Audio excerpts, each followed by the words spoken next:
Friends, welcome back to Telangana వంటిల్లు. ఉడకబెట్టిన ఆలు మెత్తగా స్మాష్ చేసుకొని ఆలుని ఇలా మెత్తగా గ్రైండ్ చేసుకోవాలి. ఇవి సాబ్దాని నేను వన్స్ ఒకసారి గ్రైండ్ చేసి నానబెట్టి పెట్టుకున్నాను. మనము బాయిల్ చేసి పేస్ట్ చేసుకున్న ఆలు,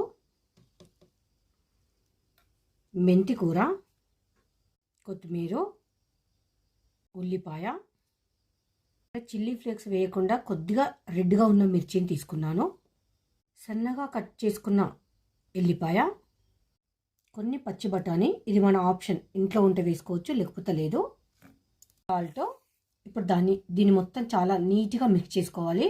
ఇలా అంతా బాగా మిక్స్ చేసుకోవాలి. మీద గుంట పొంగడాలు పెట్టుకొని ప్రతి దాంట్లో కొంచెం ఆయిల్ వేసుకోవాలి. చేసుకుని ఇలా రౌండ్స్ బాల్స్ చేసి ప్రతి ఒక్క దాంట్లో మనం పెట్టుకోవాలి. వీటితో కవర్ చేసుకొని దీనికోసం మనము టమాటా చట్నీ ప్రిపేర్ చేసుకుందాం. ఇప్పుడు చేయొచ్చే వాళ్ళు ఇలా చేసుకోండి, లేదు అంటే కొంచెం దీనిలో కార్న్ ఫ్లోర్ యాడ్ చేసుకోండి, స్టిక్కీ అయిపోతుంది.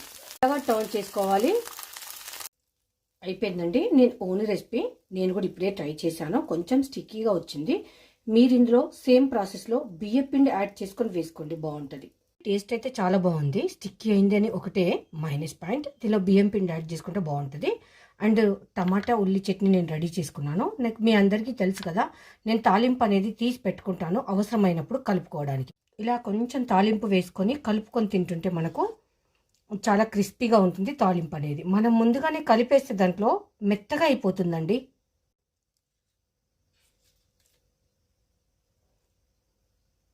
రియల్లీ టేస్ట్ అయితే చాలా అంటే చాలా బాగుంది. నేను ఏదున్నా జెన్యున్ ఫీడ్బ్యాక్ ఇస్తాను.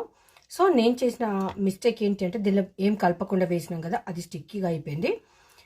టేస్ట్ మాత్రం ఒక ప్లేట్తో ఆగరండి, ఇంకో ప్లేట్ కూడా తినాలి అనిపించేంత బాగుంది. దీనిలో మెంతి కూర వేసాం కదా, ఆ ఫ్లేవర్ అయితే తింటుంటే చాలా చాలా బాగుంది. సో మీ ఇంట్లో ఉన్న వెజిటేబుల్స్ తోటి ఇలా హెల్దీ స్నాక్స్ కానీ బ్రేక్ఫాస్ట్ కోసం కానీ మీరు ట్రై చేయొచ్చు. టేస్ట్ అయితే అల్టిమేట్ అండి. చాలా అంటే చాలా సాఫ్ట్గా ఉంది. నోట్లో వేసుకుంటే కరిగిపోయేంత సాఫ్ట్గా ఉంది. నాటికి ఒక సామెత ఉండేదండి, ఒకరిని చంపితేనే వైద్యుడు అవుతాడు అన్నట్టుగా. నేనైతే ఓన్ రెసిపీ స్టార్ట్ చేశాను.